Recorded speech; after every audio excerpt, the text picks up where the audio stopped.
রাধে রাধে বন্ধুরা, আজকের ভিডিওটা শ্রী বিজয়া একাদশীর পরের দিন মানে পারণের দিনের ভিডিও, 14ই ফেব্রুয়ারি। তো ভিডিওটা শুরু করছি ভগবানের ভোগ দর্শন থেকে, কারণ পারণের দিন হচ্ছে গিয়ে ভোগ দর্শন এবং ভোগের প্রসাদ পাওয়াটাই হলো গিয়ে মূল উদ্দেশ্য। তো আজকে আমরা যাচ্ছি একদম একটা অভিনব অনুষ্ঠান, যেটা হচ্ছে সচরাচর শোনাও যায় না, দেখাও যায় না। সেটা হচ্ছে গিয়ে ভগবান গোপালের বনভোজন। তো এক ভক্ত মণ্ডলী বা বৈষ্ণব মণ্ডলী, তো কিছু ভক্তদেরকে নিয়ে এই বনভোজনের ব্যবস্থাটা করা হয়েছে। যাদের বাড়িতে গোপাল সেবা হয় তারা অবশ্যই তাদের হচ্ছে গোপাল ঠাকুরকে নিয়ে যাবে। ওখানে সমস্ত গোপালরা আসবেন, তাদের সবার অন্নভোগ হবে, সেই প্রসাদে দিয়েই হবে একটা অভিনব বনভোজন। কিন্তু এখানে কিন্তু এরকম কোনো ব্যাপার নেই যে যারা গোপাল সেবা করেন না বা যারা প্রসাদ ভোজী নয় তারা আসতে পারবেন না। এমন একটা অনুষ্ঠানের ব্যবস্থা করা হয়েছিল বিশেষ করে এই কারণে, যাতে করে সবার জন্য প্রসাদের ব্যবস্থা করা হয়। এমন অনেকেই আছেন যারা প্রসাদ পেতে ভালোবাসেন, এরকম অনেকেই আজকের অনুষ্ঠানে যোগদান করেছিলেন। তো আমরা যেহেতু বাড়ির ভগবানকে আসন থেকে কোথাও সরাই না, কোথাও নিয়ে যাই না, তো আমি আমাদের ভগবানকে আনিনি। তো পাশের বাড়ির বৌদি এনেছেন গোপাল ঠাকুরকে, তাই একটুখানি দেখিয়ে দিলাম তোমাদেরকে। সুন্দর করে ঝুড়িতে সাজিয়ে গুছিয়ে নিয়ে যাচ্ছেন। বাকি যা আছে কেশ আর হচ্ছে ময়ূরপুচ্ছ, মুকুট সব ওখানে গিয়ে সুন্দর করে বসানো হবে। তাহলে চলো পথে যেতে যেতে তোমাদেরকে একটু শেয়ার করি যে বনভোজন কথাটা কোথা থেকে এসেছে বা এর উৎপত্তিটা কিভাবে হয়েছে।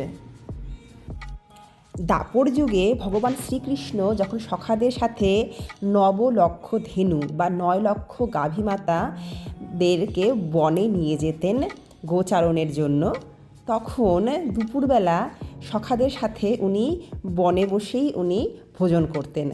তাহলে সেখান থেকেই কথাটা এসেছে বনভোজন, মানে বনের মধ্যে ভোজন করা।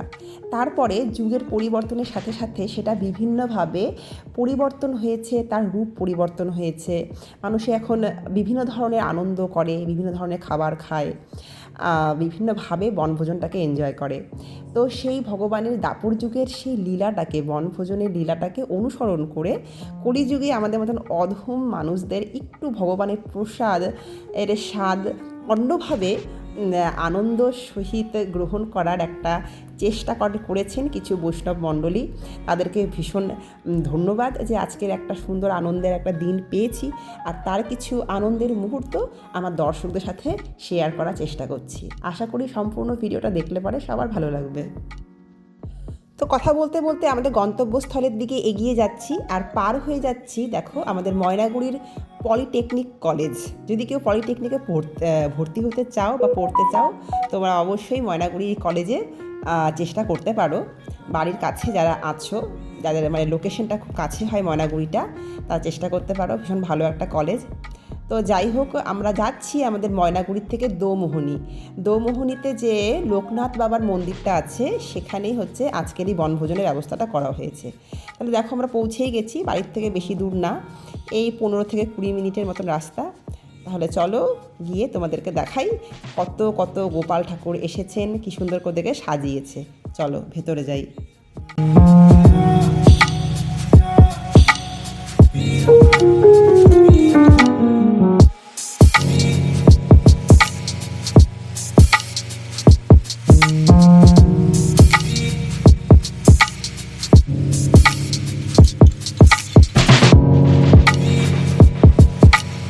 তো আমরা মন্দিরে প্রবেশ করে গেছি। তো এখন দেখো তোমাদের দেখাচ্ছি কি সুন্দর করে গোপাল ভগবানদের বসানোর ব্যবস্থা করা হয়েছে। তো আমার ওই বৌদিও দিয়ে দিচ্ছেন নিজের ঠাকুরকে সুন্দর সাজিয়ে। তো ওনারা সুন্দর করে ভগবানকে নেওয়ার পরে আবার নিজেরা আবার সুন্দর করে পোশাক পরিয়ে, মালা মুকুট পরিয়ে, তাতে করে দেখতে সুন্দর লাগে সবাইকে। তো সেইভাবে বেশ ছন্দ অনুযায়ী সাজিয়ে সাজিয়ে বসাচ্ছেন। তো এক এক করে সবাই আসছেন আস্তে আস্তে। আমরা এই 11:30টার দিকে যেহেতু ঢুকেছি, তারপরে আরও আধা ঘন্টা 1 ঘন্টা ধরে ভক্তরা আসছিলেন তাদের ঠাকুরকে নিয়ে। তো পুরো সিংহাসনে এই আসনটা পুরো পরে জায়গাই হচ্ছিল না। পরে দেখাচ্ছি তোমাদেরকে আরও।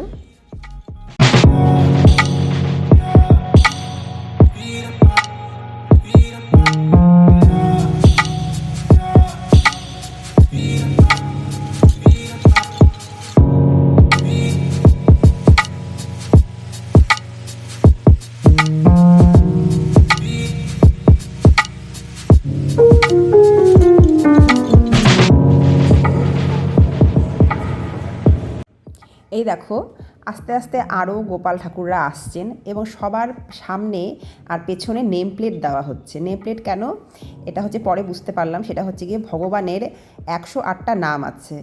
তো ভগবানের এক একটা রূপকে এক একটা নামে এখানে চিহ্নিত করে তাদেরকে নির্দিষ্ট নির্দিষ্ট নাম দেওয়া হচ্ছে, কারণ সব ভগবানই তো এক, তাই না, শুধুমাত্র নামগুলো আলাদা। তো এটা ভীষণ ভালো লাগলো, এই একটা অভিনব একটা একটা পদ্ধতি, তো খুব সুন্দর।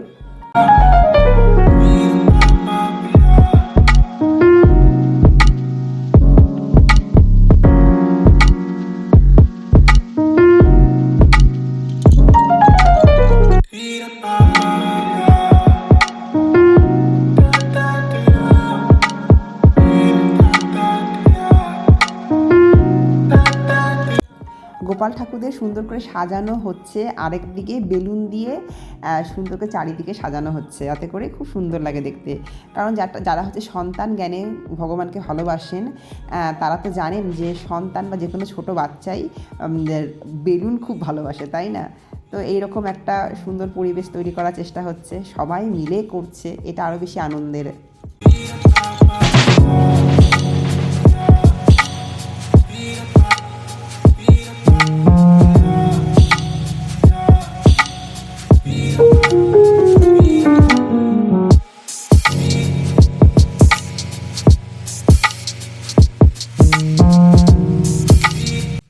এটা যেহেতু বনভোজন বা পিকনিক মানেই পিকনিক স্পটে পৌঁছে হালকা কিছু খাবার খাওয়া বা যেটাকে বলে টিফিন করা। তো চলো তোমাদেরকে দেখাই টিফিনে কী ব্যবস্থা ছিল।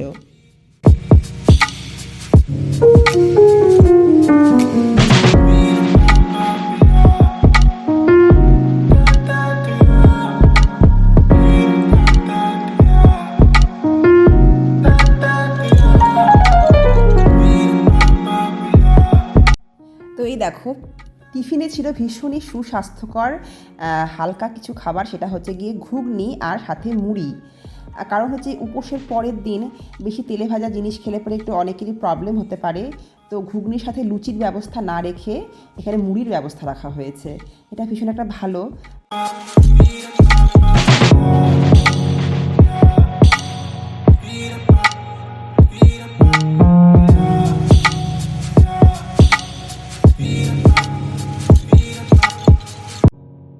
তো ঘুগনিটা ভীষণ ভালো হয়েছিল, ভীষণই ভালো, কারণ এখানে যা কিছু সবই তো ভগবানের প্রসাদ, আর প্রসাদের তো গুণ কী আর বলবো, বলে তো এক মুখে তো বলে শেষ করা যাবে না। তো যাই হোক টিফিন করে এসে দেখলাম ভগবানের আরতির জন্য সমস্ত ব্যবস্থা করা হচ্ছে। তো এদিকে ব্যবস্থাটা করতে করতে চলো তোমাদেরকে একটুখানি লোকনাথ বাবার দর্শন করাই, কারণ যার মন্দিরে এসেছি তার দর্শন না করলে হয়, তাই না।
তো দেখো বড়দের সাথে এখানে বাচ্চারাও নিজেদের মতন করে একটা সার্কেল বানিয়ে নিয়েছে।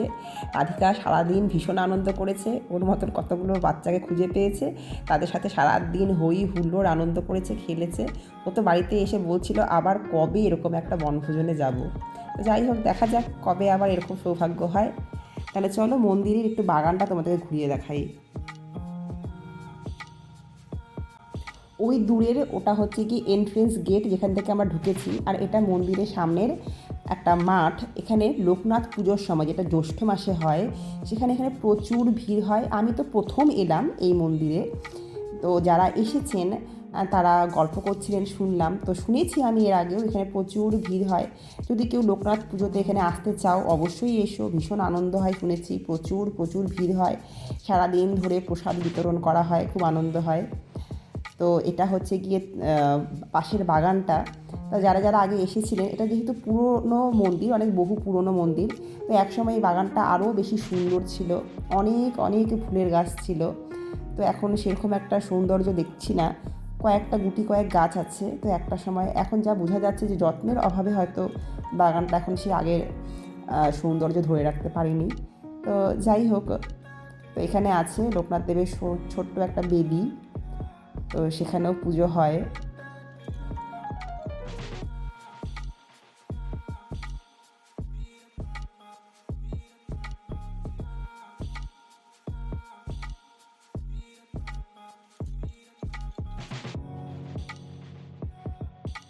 তো বনভোজনে এসেছি একটুখানি, তো গান বাজনা একটুখানি নৃত্য তো হবেই, সেটা হচ্ছে গিয়ে বনভোজনের একটা মূল অঙ্গ। তো তাই জন্য ভগবানের নাম গুণকীর্তন শুরু হয়ে গেছে, আর কিছুক্ষণের মধ্যে ভগবানের ভোগও হয়ে যাবে। তাহলে তোমরা একটু কীর্তন শ্রবণ করো, সাথে ভক্তমণ্ডলীর কিছু নৃত্য তোমাদের সাথে শেয়ার করব, আশা করি ভালো লাগবে।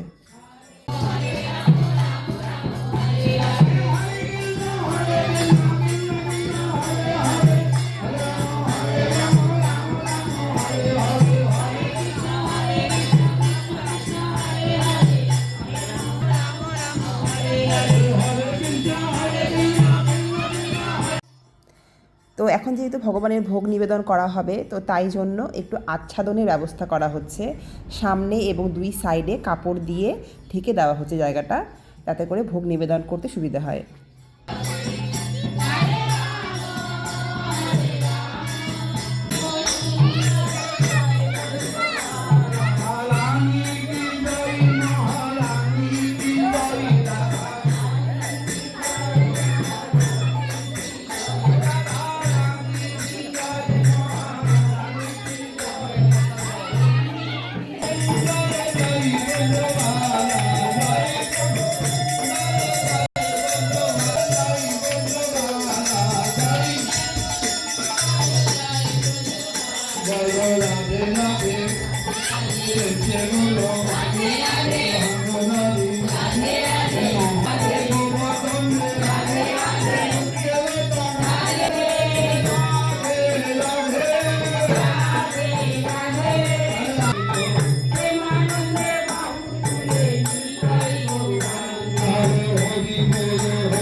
Shakti, ব্রহ্মোৎসব কি লোকনাথ ব্রহ্মচারী মহারাজ কি।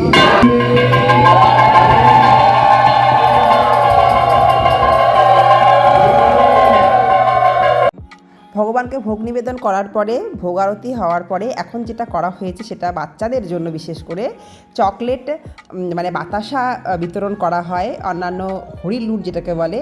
আর এখানে করা হয়েছে হলো গিয়ে চকলেট বিতরণ, ছোটো ছোটো চকলেটগুলো সেটা হচ্ছে গিয়ে প্রথমে ছুঁড়ে ছুঁড়ে দেওয়া হয়েছে বাতাসার মতন।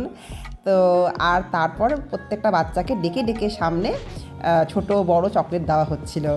তো বাচ্চারা ভীষণ খুশি, একটা মানে আনএক্সপেক্টেড ওদের কাছে, তাই না? আনএক্সপেক্টেড গিফট সবার ভীষণ ভালো লেগেছে। যে কোনো বৈষ্ণব সেবাতে গেলে পরে যেটা সবথেকে বেশি ভালো লাগে ভোগের শেষে যে ভোগ দর্শন করাটা, এত সুন্দর করে সাজিয়ে গুছিয়ে এতগুলো ভোগ নিবেদন করা হয় ভগবানকে, সেটা দেখলেই যেন প্রাণটা জুড়িয়ে যায়। তাহলে দেখো তোমাদেরকে একটুখানি দেখাচ্ছি, ভোগ দর্শন করে নাও।